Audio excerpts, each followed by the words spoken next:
യുദ്ധത്തിന്റെ തിരക്കിലൊക്കെ അകപ്പെട്ടപ്പോൾ Rohingyan case നമ്മൾ വിസ്മരിച്ചു എന്നൊരു സംശയം. കാരണം ഇതുമായി ബന്ധപ്പെട്ട് സുപ്രീം കോടതിയുടെ ഒരു വിധി പുറത്തു വന്നിരുന്നല്ലോ. അത് വളരെ പ്രധാനപ്പെട്ടതാണ്. ഏതാണ്ട് നമുക്കറിയാം, ഇന്ത്യയിൽ 10 കോടിയോളം ബംഗ്ലാദേശി മുസ്ലിംസ്, റോഹിംഗ്യൻസ് ഉൾപ്പെടെ ഇന്ത്യയിലുണ്ടെന്നാണ് കണക്ക്. ബർമയിൽ നിന്ന്, അതായത് മ്യാൻമറിൽ നിന്ന്, ഇപ്പോൾ മ്യാൻമറിൽ നിന്ന് ഓടി ഇന്ത്യയിലേക്ക് വന്ന ഭീകരവാദി മുസ്ലിങ്ങളാണ് റോഹിംഗ്യൻസ്. ഭീകരവാദി എന്ന് പറയാൻ കാരണം അവിടെ മ്യാൻമർ ഒരു ബുദ്ധമത രാജ്യമാണ്, ബുദ്ധമത സന്യാസിമാരാണ്. അവിടെ ഇവരുടെ റോഹിംഗ്യൻസിൻ്റെ ഒരു ആർമി ഉണ്ടാക്കി അവിടുത്തെ ബുദ്ധമതക്കാരായ ആളുകളെ ഉപദ്രവിക്കാൻ തുടങ്ങിയപ്പോൾ ബുദ്ധമത സന്യാസികൾ ആയുധമെടുത്ത് ഇവരെ പ്രതിരോധിക്കേണ്ട അവസ്ഥ വന്നു. അങ്ങനെ സമാധാനകാംക്ഷികളായ ശാന്തിദൂതന്മാരായ ബുദ്ധ സന്യാസിമാർക്ക്, ബുദ്ധമതക്കാർക്ക് ആയുധമെടുക്കേണ്ടി വന്നപ്പോൾ അവിടെ നിന്ന് ജീവനും കൊണ്ട് ഓടേണ്ടി വന്നു റോഹിംഗ്യൻസ്.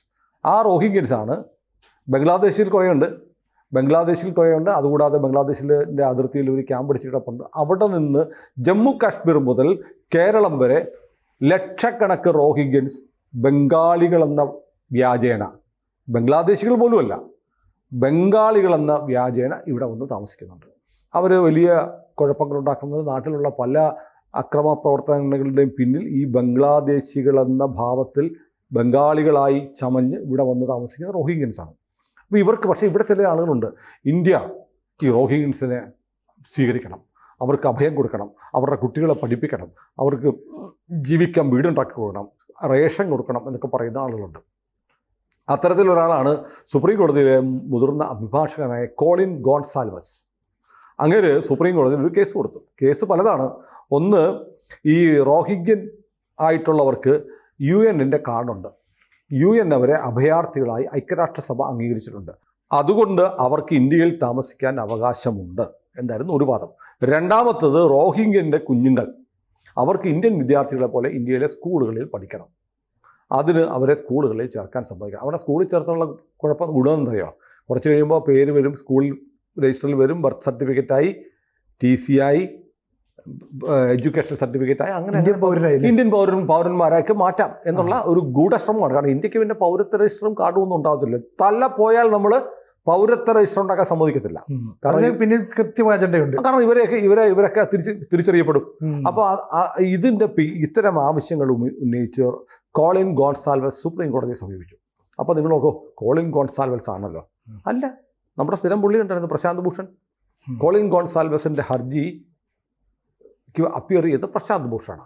അപ്പോൾ പറഞ്ഞത്, ഇന്ത്യയിലെ എല്ലാ പൗരന്മാരെയും പോലെ ഇവർക്ക് ഇന്ത്യയിൽ എവിടെയും സഞ്ചരിക്കാൻ, തൊഴിലെടുക്കാൻ, താമസിക്കാൻ അധികാരവും അവകാശവും നൽകണം.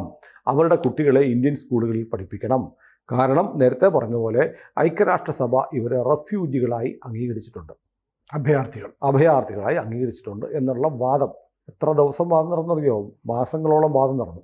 ഇപ്പോൾ ജസ്റ്റിസുമാരായ സൂര്യകാന്ത്, ദീപാങ്കർ ദത്ത, കോടീശ്വർ സിംഗ്, ഈ 3 പേരുടെ ബെഞ്ചിലാണ് ഈ വിഷയം വന്നത്. കോടതിക്ക് ആദ്യ ദിവസം തള്ളാവുന്ന കാര്യമുള്ളൂ. കാരണം ഇന്ത്യ UN റെഫ്യൂജി കൺവെൻഷനിൽ പങ്കെടുത്തിട്ടില്ല.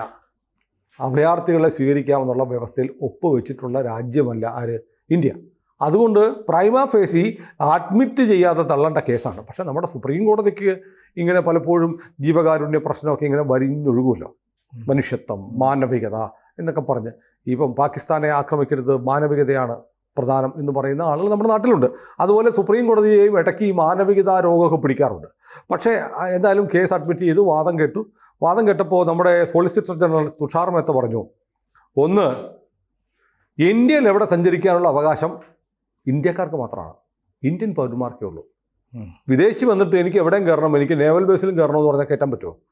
ഇല്ല. അയാൾ നമ്മുടെ നാട്ടിൽ വരുമ്പോൾ അയാളുടെ റൈറ്റ് ടു ലൈഫ്, ജീവൻ്റെ സംരക്ഷണമൊക്കെ നമുക്ക് കൊടുക്കാം. പക്ഷേ ഇന്ത്യയിൽ എല്ലാ സംരക്ഷണവും ഒരു വിദേശിക്ക് കൊടുക്കാൻ പറ്റില്ല. പ്രത്യേകിച്ച് ഇവർ ഇല്ലീഗലായിട്ട് വന്നിരിക്കുന്നത് മ്യാൻമർ പൗരന്മാരാണ് റോഹിംഗ്യൻസ്. അവർ മ്യാൻമറിൽ നിന്ന് ഇവിടെ വന്ന് കൂടിയിരിക്കുന്നത് പാസ്പോർട്ടോ വിസയോ ഒക്കെ വെച്ചിട്ടല്ല, അനധികൃതമായി നുഴഞ്ഞു കയറി വന്നവരാണ്. ഈ നുഴഞ്ഞു കയറ്റക്കാരെ വിദേശ പൗരന്മാരെ പോലെ പോലും കണക്കാക്കാൻ പറ്റില്ല. അതുകൊണ്ട് ഇവരെ ഇന്ത്യയിൽ നിന്ന് പുറത്താക്കുകയാണ് വേണ്ടത്, പുറത്താക്കേണ്ട ആളുകളാണ് എന്നായിരുന്നു കേന്ദ്ര സർക്കാരിൻ്റെ വാദം. ഇത് സുപ്രീം കോടതി ഇത് ഈ മൂന്നംഗ ബെഞ്ച് കുറേ കാലം മാസങ്ങളെടുത്ത് വാദം കേട്ടു.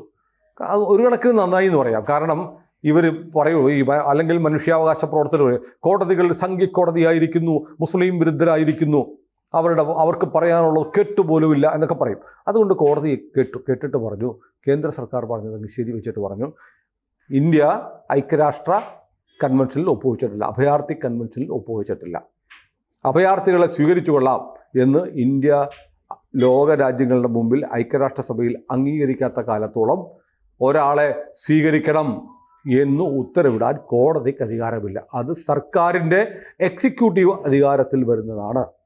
പിന്നെ മനുഷ്യാവകാശങ്ങൾ, ഇന്ത്യ പറയുന്ന ഉറപ്പു നൽകിയിരിക്കുന്ന മൗലിക അവകാശങ്ങൾ എന്ന് പറയുന്നത് ഇന്ത്യൻ പൗരന്മാർക്ക് മാത്രം ബാധകമാണ്.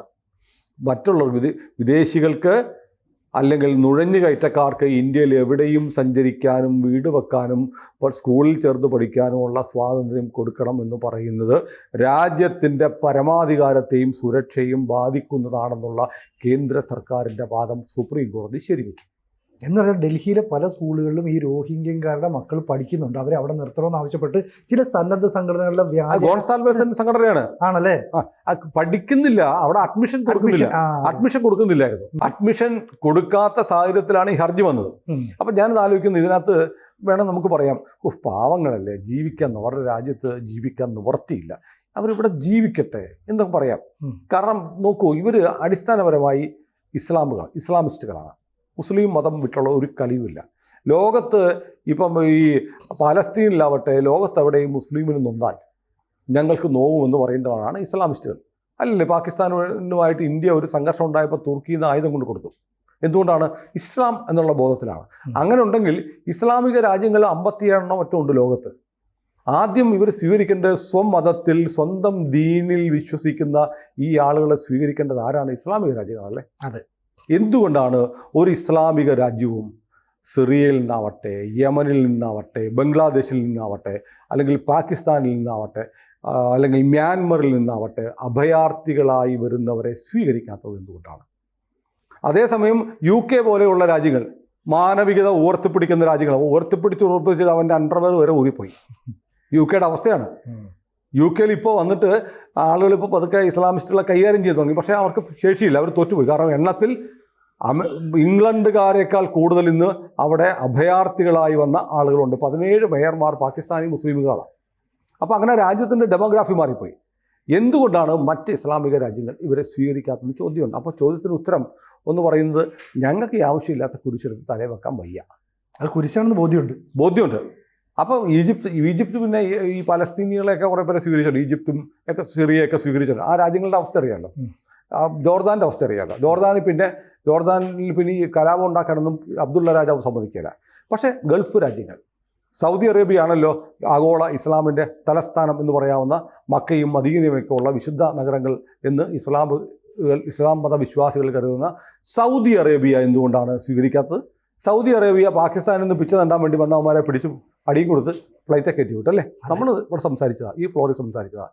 എന്തുകൊണ്ടാണ് പരിഷ്കൃതം എന്ന് പറയുന്ന അല്ലെങ്കിൽ ഡെവലപ്ഡ് ആയിട്ടുള്ള ഗൾഫ് രാജ്യങ്ങൾ, CEC രാജ്യങ്ങൾ എന്തുകൊണ്ടാണ് ഈ അഭയാർത്ഥികളെ സ്വീകരിക്കാതെ ഇന്ത്യ മാത്രം സ്വീകരിക്കണം എന്ന് പറയുന്നത് എന്തുകൊണ്ടാണ്? ഇന്ത്യ മാത്രമല്ല, ഇന്ത്യയും യൂറോപ്യൻ രാജ്യങ്ങളിലേക്കൊക്കെ നമ്മൾ പറയത്തില്ല, ബോട്ടെ കയറി പോകുന്നു എന്നിട്ടൊരു കുഞ്ഞു മരിച്ചതിൻ്റെ ഫോട്ടോ, അഭയാർത്ഥികളുടെ ബോട്ട് മുങ്ങി ഒരു അഭയാർത്ഥി അല്ലെന്നേ, മുസ്ലിംസ് അങ്ങനെ തന്നെ പറയണം. ഇതൊരു അജണ്ടയാണ് സിനു. നമ്മൾ ആലോചിക്കുമ്പോൾ നോക്കുക, എല്ലാ രാജ്യത്തും പ്രശ്നങ്ങളുണ്ടാകുന്നു. ഇപ്പോൾ സിറിയ പ്രശ്നം ആരൊക്കെ തമ്മിലാണ് പ്രശ്നം? ക്രിസ്ത്യാനിയായിട്ടാണോ പ്രശ്നം? ഹിന്ദുവായിട്ടാണോ? ജൂതരുമായിട്ടാണോ? അല്ല, മുസ്ലിങ്ങളും തമ്മിൽ അവരെങ്ങനെ ഞങ്ങളുടെ ഇസ്ലാമിക രാജ്യം വേണമെന്നൊരു ഇസ്ലാമിക രാജ്യം അങ്ങ് ഉണ്ടാക്കും. എന്നിട്ട് ഇവന്മാർ തമ്മിൽ അടിയുണ്ടാക്കിയിട്ട് ഒരു കൂട്ടം ആളുകൾ അയ്യോ ഞങ്ങൾക്ക് രക്ഷയില്ലേ എന്ന് പറഞ്ഞ് കപ്പലിൽ അടുത്ത സ്ഥലത്തേക്ക് പോകും. അവിടെ ചെന്ന് ഭൂരിപക്ഷമാകും. പിന്നെ ചെന്ന് കഴിഞ്ഞാൽ പിന്നെ മറ്റേ യന്ത്രം ഓൺ ചെയ്യുമല്ലോ, പ്രസവിക്കുന്ന യന്ത്രം. ജനസംഖ്യ കൂടും. അവിടുത്തെ ഡെമോഗ്രാഫി മാറ്റി കഴിഞ്ഞാൽ പിന്നെ അവിടെ പ്രശ്നം. അത് കഴിയുമ്പോൾ അവർ അടുത്ത രാജ്യത്തേക്ക് കുറേ ആളുകൾ പോകും. ഇത് ആഗോള ഇസ്ലാമിൻ്റെ ഒരു തന്ത്രമാണ്. ലോകത്ത് മറ്റ് രാജ്യങ്ങളിലേക്ക് പടർന്നു പിടിക്കുക. ഇവരാരും ഇസ്ലാമിക രാജ്യങ്ങളിലേക്ക് പോകുന്നില്ല. അതാണ് ആദ്യം കാരണം അങ്ങനെ അവരുടെ അത് പ്ലാനാണ്. നമ്മൾ നിഷ്കളങ്കമെന്ന് കരുതുന്നതല്ല. ആ പ്ലാൻ എന്ന് പറയുന്നത്, നമുക്കിവിടെ പ്രശ്നം ഉണ്ടാവും, നമ്മൾ അഭയാർത്ഥികളായിട്ട് ഓടും. എവിടെ പോകും? ക്രിസ്ത്യാനികളുടെ രാജ്യത്ത് പോകണം, ഹിന്ദുവിൻ്റെ രാജ്യമുണ്ട് അവിടെ പോകണം, ജൂതൻ്റെ മണ്ട കയറണം. പക്ഷേ നമ്മുടെ രാജ്യങ്ങളിലേക്ക് പോകാൻ പാടില്ല കേട്ടോ, അവിടെ ഒരു കുഴപ്പമില്ല. കാരണം നമ്മുടെ രാജ്യത്തേക്ക് നമ്മൾ തന്നെ പോയിട്ട് എന്താ കാര്യം? അതേസമയം നമ്മൾ ഒരു 1,00,000 പേര് ജനസംഖ്യയുള്ള രാജ്യത്തേക്ക് നമ്മളൊരു 50,000 പേര് ഞങ്ങളങ്ങ് എന്താൽ പിന്നെ നമ്മൾ ഈ മറ്റേ മെഷീൻ ഓൺ ചെയ്ത് കഴിയുമ്പോൾ ഒരു 10-25 വർഷം കഴിയുമ്പോൾ നമുക്ക് ഭൂരിപക്ഷമാവും. അങ്ങനെ ആഗോള ഇസ്ലാമൈസേഷൻ്റെ ഒരു അജണ്ടയുടെ ഭാഗം കൂടിയാണ് ഈ അഭയാർത്ഥി പ്രവാഹം എന്നത് സത്യമാണ്. ഇത് പറയാൻ പലർക്കും ധൈര്യമില്ല. അപ്പോൾ ഇന്ത്യയിലേക്ക് ഇങ്ങനെ ഇപ്പോൾ ഈ POKയുടെ കാര്യം പറയുന്നുണ്ടല്ലോ, POK നമ്മളൊക്കെ പറയുന്നുണ്ട്, POK നമുക്ക് വേണം, ശരിയാണ്, നമ്മുടെയാണ്, നമുക്ക് പിടിച്ചെടുക്കണം. പക്ഷേ ഒരു വലിയ പ്രശ്നം, ഈ POK കൊണ്ട് ഇവർ താമസിപ്പിച്ചിരിക്കുന്നത് മുഴുവൻ തീവ്രവാദ ചിന്താഗതിയുള്ള ഇന്ത്യ വിരുദ്ധരായിട്ടുള്ള ആളുകളെ കൊണ്ട് താമസിപ്പിച്ചിരിക്കുക. ആ ഭൂമി എടുക്കുമ്പോൾ ജനങ്ങളെ കൊണ്ട് നമ്മൾ എടുക്കണ്ടേ? അപ്പോൾ എനിക്കിപ്പോൾ നരേന്ദ്രമോദി പറയുന്നത് അല്ലെങ്കിൽ ഇന്ത്യ മുന്നോട്ട് വെക്കുന്ന ആശയം ഒക്കെ 100% ശരി. അപ്പോൾ ഈ ആളുകൾ എന്ത് ചെയ്യും? അവന്മാർ ഇന്ത്യൻ പൗരന്മാരായിട്ട് മാറും. ആര്? ഈ ഭീകരന്മാർ. നമ്മുടെ എങ്ങനെ സഹിക്കും? അവിടെ മിക്കതും POK താമസിക്കുന്ന മഹാഭൂരിപക്ഷത്തിനെയും അവിടെ കൊണ്ട് കുടിയേറ്റി അവിടെ മനഃപൂർവ്വം താമസിപ്പിച്ചിരിക്കുകയാണ് പാകിസ്ഥാൻ. എന്നുവെച്ചാൽ അവിടെയുള്ള ഏറെ ഒന്നും തീവ്രവാദ സ്വഭാവമുള്ളവർ അവരുടെ അനുഭാവികളുള്ള ആയിരിക്കും. അവരെ നമ്മൾക്ക് കിട്ടുമ്പോൾ ഈ ജനങ്ങളെ മുഴുവൻ ഇവാക്വേറ്റ് ചെയ്തിട്ട് വെടിവെച്ച് കൊന്നിട്ട് എടുക്കാൻ പറ്റുമോ? അത് പറ്റില്ല. ആ POK നമുക്ക് വേണമെന്ന് നമ്മൾ ആവേശത്തോടെ അഭിമാനത്തോടെ നമ്മൾ പറയുമ്പോഴും അതിൻ്റെ പിന്നിൽ ഇങ്ങനെ ഒരു കെണിയും കൂടെ ഉണ്ട്. അത് നമ്മൾ കാണാതിരുന്നിട്ട് കാര്യമില്ല. അപ്പോൾ ഏതായാലും അത്തരം ഒരു ഇന്ത്യക്ക് നേരെയുള്ള ഒരു അധിനിവേശം എന്ന് പറയുന്നത് ഒരു ഇസ്ലാമിസ്റ്റുകളുടെ പൊളിറ്റിക്കൽ ഇസ്ലാമിൻ്റെ ഒരു ഭാഗമാണ്, അജണ്ടയുടെ ഭാഗമാണ്. ആ അജണ്ടയുടെ ഭാഗമായിട്ടാണ് ബംഗ്ലാദേശിൽ നിന്നും റോഹിംഗ്യൻസും എല്ലാം ഇങ്ങോട്ട് വന്നുകൊണ്ടിരിക്കുന്നത്. അതിനെ അതിശക്തമായി പ്രതിരോധിക്കുന്ന ചെറുക്കണമെന്ന് പറയുന്ന ഏക രാഷ്ട്രീയ പാർട്ടി ഇന്ത്യയിൽ BJP ആണ്. ആ BJP എടുക്കുന്ന നിലപാടിനെ മുസ്ലിം വിരുദ്ധത എന്ന് പറഞ്ഞ് ചാപ്പ കുത്താനാണ് ഇവിടുത്തെ മറ്റ് ഇടത് ലിബറൽ ശക്തികൾ നോക്കുന്നത്. മുസ്ലിം വിരുദ്ധത തന്നെയാണെന്ന് നിയമം. കാരണം മുസ്ലിമുകൾക്ക് ഇന്ത്യ എന്ന് പറയുന്ന രാജ്യത്തെ ഇസ്ലാമിക രാജ്യമാക്കുക എന്നുള്ള അജണ്ടയുടെ കൂടി ആഗോള അജണ്ടയുടെ കൂടി ഭാഗമായിട്ടാണ് ഈ ആളുകൾ ഇങ്ങോട്ട് വരുന്നത്. പക്ഷേ ഇപ്പോൾ സുപ്രീം കോടതി അതിന് തടയിട്ടിരിക്കുന്നു. റോഹിംഗ്യൻസിന് ഇന്ത്യൻ പൗരത്വം കൊടുക്കാനും ഇന്ത്യയിൽ താമസിക്കാനും ഇന്ത്യയിൽ എവിടെയും സഞ്ചരിക്കാനുള്ള അവകാശമില്ല. അവരെ ഇന്ത്യ സർക്കാരിന് പുറത്താക്കുക എന്ന് കോടതി പറഞ്ഞിരിക്കുന്നത്. ഒരുപക്ഷെ പഹൽഗാം സംഭവം നമ്മുടെ സുപ്രീം കോടതിയുടെയും കൂടെ കണ്ണ് തുറപ്പിച്ചിട്ടുണ്ടാവും. ഏതായാലും റോഹിംഗ്യൻ എന്ന് പറഞ്ഞുള്ള കരച്ചിലിന് ഇനി പ്രസക്തിയില്ല. റോഹിംഗ്യൻസിനെ ചവിട്ടി പുറത്താക്കാൻ ഇന്ത്യയിലെ പരമോന്നത നീതിപീഠം കേന്ദ്ര സർക്കാരിന് അനുമതി കൊടുത്തിരിക്കുകയാണ്. കൂടുതൽ വാർത്തകളും വിശേഷങ്ങളും നിങ്ങളിലേക്ക് എത്താൻ ABC മലയാളം സബ്സ്ക്രൈബ് ചെയ്യുക, ബെൽ ബട്ടണും അമർത്തുക.